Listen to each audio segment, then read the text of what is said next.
هەواڵ زیلان یەکێک بوو لەو ژنە قارەبان و تێکۆشەرانەی کە ماوەیەکی زۆرە لە ئەکادیمای ژنەلۆژی ئیشەکە و توانی لە ڕێگەی ئیشەکەیەوە هەزاران ژن لە زانستی ژنۆلۆژی لە خودی ژن بوون بناسێ وەتیان بگەێنێ. زیلان یەکێک بوو لەو ژنانەی کە فکری پڕبوو لە جوانی و بیرکردنەوەی جوان و زانست خواست پڕبوو لە ئاشتی خواست بەداخەوە ئەمڕۆ سەرلەبیانی ئەمڕۆ ژیانی لەسەر دەستی کۆمەڵی کەسانی ناخ تاریک بە کۆتایی هات بەڵام ئەتوانم بڵێم فەزلی هێندە زۆرە بەسەر ئێمەی ژنان لە باشوورەوە چکە ئێمە بۆ خۆی کە لە چەندین خولە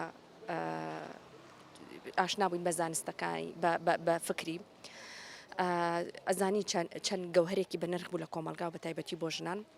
و ئەو دەستە تاریکە دەستێکە کە لە هەموو کۆمەلگاکانە بەردەوامەوە تا ئێستا شار بەردەوامە بەس بەداخەوە ئێمە کە ئەڵێن پایتەختی ڕۆشنبیری و وەرژێ دەسەڵاتێکی کوردیە ژنانی کورد ئابە و جۆرە بۆ ئاقارا دەبرێت ئێمە ئیدانەی تیرۆرکردنی هەواڵ زیلان و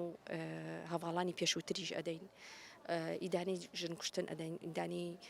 تونوتیژی ناو کۆمەلگا ئەدەین ئەڵێن بڵێ بۆ ئاشتی ئەمە لە کاتێکدایە کە لە ڕۆژهەڵات و لە زۆربەی وڵاتان لە ژێر دروشمی ژیان ئازادی شۆڕشێکی گەورەی ژنانە بەرپا بووە و تێیدا ژن ئەتوانێت ڕۆڵێکی گەورە ببینێ بەڵام بەداخەوە لە ژێر دەسەڵاتێکی کوردیە نەناو لانکەی نیشتیمانی خۆیان کۆتایی بە ژیانی زیلان و هەواڵەکانی هاتووە کارێکی هەندە قەیزەونە من وەک تاکێکی باشوور وەک ژنێک هەر لە ئێستاوە خەمی پاشە ڕۆژی کچەکان مەخوازم خەمی خۆممە کە بەبێ هیچ تاوانێک کۆتایی بە ژیانمان بێت و مناڵەکانم سەرگەردان بێت چکە زیلان خوشکی ئێمە بوو بەداخەوە